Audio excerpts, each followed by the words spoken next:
जी दोस्तों, क्या हाल चाल है आप लोगों के। उम्मीद करता हूँ कि आप सब जो हैं वो ठीक ठाक होंगे। और आज जो हम इस वीडियो में फंक्शनल इंग्लिश जो कि एडीपी का सिलेबस है, course content Islamia university Bahawalpur का, वो आप लोगों के साथ डिस्कस करने जा रहे हैं। इस्लामिया यूनिवर्सिटी बहावलपुर में फंक्शनल इंग्लिश का जो कोर्स कंटेंट है या कोर्स जो सिलेबस है वो एडीपी फर्स्ट सेमेस्टर में पढ़ाया जाता है। बाकी यूनिवर्सिटीज़ का पता नहीं कौन से और किस सेमेस्टर में पढ़ाया जाता है। तो खैर, हम आप लोगों के साथ सिलेबस जो है वो पर वीक के हिसाब से डिस्कस करेंगे। और उम्मीद है कि ये जो सिलेबस आप लोगों तक पहुंचाया जा रहा है, आप इसके मुताबिक जो है वो तैयारी शुरू करें। इंशाल्लाह अच्छा रिज़ल्ट आने वाला है।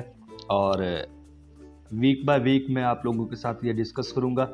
फर्स्ट वीक में आप लोगों ने देखना है कि लैंग्वेज स्किल्स क्या होती हैं, जिसमें listening, speaking, reading and writing के बारे में पूछा जा रहा है। ब्रीफ आप लोगों ने इसके बारे में बताना है, शुरू में इंट्रोड्यूस करवाना है कि लैंग्वेज स्किल्स कौन कौन सी हैं। उसमें top of the list listening, speaking, reading and writing के बारे में आप लोगों ने बताना है। इसके बाद जो सेकंड नंबर पर पूछा जा रहा है कि लिसनिंग स्किल्स क्या होती हैं। लिसनिंग स्किल्स का आप लोगों ने इंट्रोडक्शन देना है। इंट्रोडक्शन के बाद आप लोगों ने बैरियर्स टू लिसनिंग के बैरियर्स यानी रुकावटें अफेक्टिव लिसनिंग में कौन कौन सी आते हैं, इनके बारे में आप लोगों ने बताना है। लिसनिंग स्किल्स क्या होती हैं, काइंड्स ऑफ लिसनिंग क्या होती हैं, और इसके अलावा टेक्निक्स ऑफ इफ़ेक्टिव लिसनिंग, इसके बारे में आप लोगों ने लिखना है और याद करना है, ठीक है ना। इसी तरीके से फर्स्ट वीक में आप लोगों ने रीडिंग स्किल्स के बारे में पढ़ना है, जिसमें skimming, scanning, inference, previewing, predicting, anticipation, understanding, relation with in the, और इन सभी का आप लोगों ने बताना है, इनको अंडरस्टैंड करना है और बताना है कि रिलेशन इनका, एक टेक्स्ट जो आप सेंटेंस लिखते हैं, इन सारी चीज़ों का रिलेशन क्या होता है आपस में। इसके बाद जो है वो सेकंड वीक की बात अगर हम बात करें तो ये डील करता है इम्प्रूविंग रीडिंग स्पीड के साथ, कि आप कौन कौन से मेथड्स को यूज़ करके जो है वो अपनी रीडिंग स्पीड को इम्प्रूव कर सकते हैं। सबसे पहले वो कहता है कि aim and function of the text. हमें इस बारे में जानना चाहिए कि एक टेक्स्ट जो हम पढ़ रहे हैं उसका मकसद क्या है, क्यों लिखा गया है और ये किस तरीके से काम कर रहा है, फंक्शन इसके कौन कौन से हैं। दूसरा ये है कि ऑर्गेनाइजेशन ऑफ द टेक्स्ट, हमें इस बात के अंडरस्टैंड कर लेना चाहिए कि टेक्स्ट को किस तरीके से ऑर्गेनाइज किया गया है। तीसरा तरीका ये है कि थीमेटाइजेशन, यानी थीम के हिसाब से आप लोगों ने देखना है कि राइटर का मकसद क्या था जो टेक्स्ट लिखा गया है।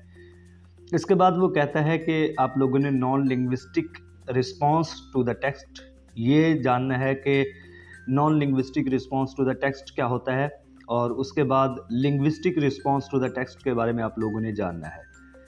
फिर कहा जा रहा है कि रिकग्नाइजिंग द इंफॉर्मेशन जो दी जा रही है आपने इसमें कैसे रिकग्नाइज करना है, ये आप लोगों ने इसमें स्टडी करना है।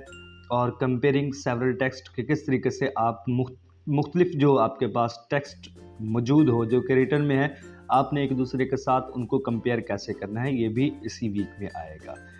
वीक थर्ड की अगर हम बात करें तो पहला जो डे है उसमें आपने असेसिंग द टेक्स्ट, कि आप टेक्स्ट को किस तरीके से असेस कर सकते हैं। और इसके बाद जो है वो फैक्ट वर्सेस ओपिनियन, फैक्ट और ओपिनियन में डिफरेंस आप लोगों ने बताना है। राइटर्स इंटेंशन क्या होता है, ये आप लोगों ने बताना है। फिर इसी वीक में आप लोगों से पूछा जा रहा है ट्रांसलेशन स्किल्स, जो कि tricks, do's and do nots, Urdu to English के लिए जो हम ट्रिक यूज़ करते हैं, इसके हिसाब से आप लोग। इसी तरीके से अगर हम बात करें वीक 4 की, तो इसमें पूछा जा रहा है कि ट्रांसलेशन स्किल्स, ये आप लोगों ने स्किल्स बतानी है कि इंग्लिश से उर्दू में ट्रांसलेशन किस तरीके से की जानी चाहिए। और उसके बाद जो है वो कोहेसन इन राइटिंग, कोहेसन के बारे में बताना है। और इसके अलावा some clichés and outward words are expressions to avoid in writing. तो कुछ क्लचेस वर्ड्स होते हैं, आउट वर्ड्स होते हैं पुराने दौर के, और जो एक्सप्रेशन होते हैं इस तरह के जो पुराने अल्फाज हों, इनसे हम किस तरीके से अवॉइड करके रिटर्न कर सकते हैं। तो अगर हम इसी तरीके से वीक 5 की बात करें तो इसमें कहा जा रहा है कि पैराग्राफ राइटिंग बताना है। इनका पैराग्राफ राइटिंग क्या होता है, इंट्रोडक्शन देना है, पार्ट्स ऑफ पैराग्राफ के बारे में आप लोगों ने बताना है।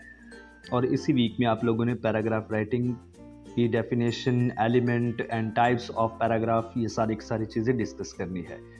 इसके बाद अगर हम वीक 6 की बात करें तो इसमें कहा जा रहा है कि जो ऊपर आपने पढ़ लिया इसकी प्रेजेंटेशन होनी चाहिए, टेस्ट होने चाहिए, असाइनमेंट होनी चाहिए और सवाल और जवाब का सिलसिला होना चाहिए जो आप लोगों ने पढ़ा। इसी वीक में आप लोगों ने प्रेजेंटेशन के बारे में बताना है, प्रेजेंटेशन क्या होता है और प्रेजेंटेशन के मकसद क्या होते हैं, एम क्या होता है, पर्पज़ क्या होते हैं और प्लानिंग किस तरीके से आप लोगों ने प्रेजेंटेशन देनी है, इसका प्लान कैसे किया जाता है, ये भी आप लोगों ने स्टूडेंट को बताना है।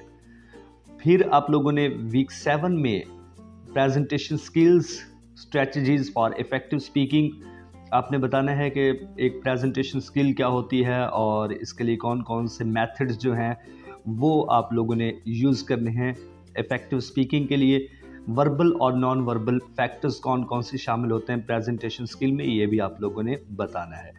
तो इसके बाद जो हमारे पास इसी वीक का नेक्स्ट पार्ट है, इसमें बताया जा रहा है presentation skills, methods of delivery in presentation, किस तरीके से प्रेजेंटेशन में आप मेथड्स यूज़ करके अच्छे तरीके से इफ़ेक्टिव डिलीवर कर सकते हैं प्रेजेंटेशन को। एम्फेसाइज ऑन कंटेंट, आपका फोकस कंटेंट के ऊपर होना चाहिए, स्टाइल के ऊपर होना चाहिए एंड प्रोनाउंसिएशन के ऊपर होना चाहिए। तो ये जनाब आप लोगों का वीक 7 भी हो गया। वीक 8 में कहा जा रहा है कि आप जनाब प्रेजेंटेशन ले, रिवीजन करें, टेस्ट और असाइनमेंट जो भी आप लोगों का ये वाला वीक 8 में आपका मिड का सिलेबस जो है वो फाइनल हो जाता है और आगे फाइनल का जो है वो शुरू हो जाता है। तो वीक फाइनल का जो फर्स्ट है इसमें पूछा गया है कि आप लोगों ने ये चीज़ें जो हैं वो डिस्कस करनी है, जिसमें बेसिक ऑफ ग्रामर, और बेसिक ऑफ ग्रामर में क्या क्या चीज़ें शामिल हैं, लेटर क्या होता है, लेटर का इंट्रोडक्शन देना है, वर्ड क्या होते हैं इनके बारे में बताना है, sentence, parts of sentence, kinds of sentence, ये सारी चीज़ें आप लोगों ने इसी वीक में फर्स्ट में डिस्कस कर लेनी है। उसके बाद हमारे पास डे 2 आ जाता है जिसमें कहा जा रहा है कि आप लोगों ने basic of grammar, analyse of phrase, clause and sentence structure, ये सारी चीज़ें आप लोगों ने डिस्कस करनी है। पार्ट्स ऑफ स्पीच की अगर हम बात करें तो इनका भी इंट्रोडक्शन दे देना है, नाउन क्या होता है, प्रोनाउन क्या होता है, वर्ब क्या होता है, एडवर्ब क्या होता है, एडजेक्टिव क्या होता है। तो दोस्तों ये आप लोगों ने डिटेल में विद काइंड्स पढ़नी है, ठीक है ना। तो वीक 2 की अगर हम बात करें तो इसमें कहा जा रहा है कि पार्ट्स ऑफ स्पीच जो बाकी रह गई हैं, preposition, conjunction, article and interjection, इनके बारे में आप लोगों ने पढ़ना है और इसकी टाइप्स भी पढ़नी है। इसी वीक में कहा जा रहा है कि आप लोगों ने टेंसेस को स्टार्ट कर लेना है। वीक जो नेक्स्ट हमारे पास थर्ड आ रहा है इसमें कहा जा रहा है कि टेंस आप लोगों ने कंटिन्यू रखने हैं और पूरे के पूरे वीक में आप लोगों ने वीक 4 आ रहा है, इसमें कहा जा रहा है कि एक्टिव एंड पैसिव वाइज आप लोगों ने मुकम्मल कर लेने हैं। ट्रांजिटिव और इंट्रांजिटिव वर्ब के बारे में आप लोगों ने जानना है कि ट्रांजिटिव और इंट्रांजिटिव वर्ब कौन कौन सी होती है। इनडेफिनिट टेंस आप लोगों ने अच्छे से पढ़ लेना है। फिर आप लोगों ने इसी वीक में active and passive voice continuous tense पढ़ना है और उसके बाद परफेक्ट टेंस एक्टिव और पैसिव दोनों में पढ़ना है। तो जनाब नेक्स्ट हमारे पास वीक आ रहा है वीक 5। इसमें कहा जा रहा है कि आप लोगों ने मॉडल्स वर्ब पढ़नी है, यानी कैन, कुड, मे, माइट वगैरह का जो यूज़ है वो आप लोगों ने अच्छे से पढ़ना है। फिर आप लोगों ने इसी वीक में रिपोर्टेड स्पीच भी पढ़नी है, यानी डायरेक्ट इनटू इनडायरेक्ट या नरेशन, ये आप लोगों ने इस वीक में कवर करना है। इसके बाद जो कहा जा रहा है कि वीक 6 में आप लोगों ने पंचुएशन एंड स्पेलिंग के ऊपर फोकस करना है। पंचुएशन क्या होते हैं और स्पेलिंग क्या, किस तरीके से आप लोगों ने किसी भी टेक्स्ट के जो स्पेलिंग आप लोग याद करते हैं वो किस तरीके से करने हैं। इसके बाद इसी वीक में फिर कहा जा रहा है कि आपने पंचुएशन और स्पेलिंग को कंटिन्यू रखना है। और इसका जो हमारे पास वीक 7 है इसमें कहा जा रहा है कि कंप्रीहेंशन और पैसिव राइटिंग के ऊपर फोकस करना है कि ये क्या चीज़ होती है। कंप्रीहेंशन वो वाला पैराग्राफ होता है जिसके नीचे सवाल दिए होते हैं और उसके जवाब उस पैराग्राफ में मौजूद होते हैं। और पैसिव राइटिंग भी आप लोगों ने पढ़नी है कि आप लोगों ने ऊपर वाले पैराग्राफ से मेन आइडिया जो है वो निकाल के नीचे लिखना होता है। 1/3 पार्ट होना चाहिए ऊपर वाले पैराग्राफ का। तो इसी तरीके से इंट्रोडक्शन देना है, आप लोगों ने इफ़ेक्टिव टेक्निक्स बतानी है कि किस तरीके से कंप्रीहेंशन पैराग्राफ से सवालों के जो जवाब हैं आप आसानी से ढूंढ सकते हैं। और पैसिव राइटिंग की भी टेक्निक्स बतानी है कि आप लोगों ने किस तरीके से पैसिव राइटिंग करनी है। इसके बाद जो है वो कहता है कंप्रिहेंशन एम्प्रेसिव राइटिंग के ऊपर फोकस करना है, answer to question on a given text practice करवानी है कि किस तरीके से जो सवाल जो आप दिए गए हैं कंप्रिहेंशन पैराग्राफ में आप लोगों ने इनके जवाब कैसे देने हैं। तो जनाब हमारे सिलेबस का वीक 8 और फाइनल जो वीक है इसमें, और इसी तरीके से जनाब हमारा सिलेबस का लास्ट वीक फाइनल वीक जिसमें कहा जा रहा है कि आप लोगों ने ओवरऑल जितना भी कुछ पढ़ा लिया उसकी प्रेजेंटेशन लें और टेक्स्ट वगैरह भी ऑर्गेनाइज करें, असाइनमेंट और क्विज वगैरह का जो सिस्टम है वो आप जारी रखें। तो दोस्तों उम्मीद है कि आज की वीडियो आप लोगों के लिए काफ़ी, अपने दोस्त इसाक अब्बासी को अपनी दुआ में याद रखिएगा। अल्लाह हाफिज़, अल्लाह निगहबान।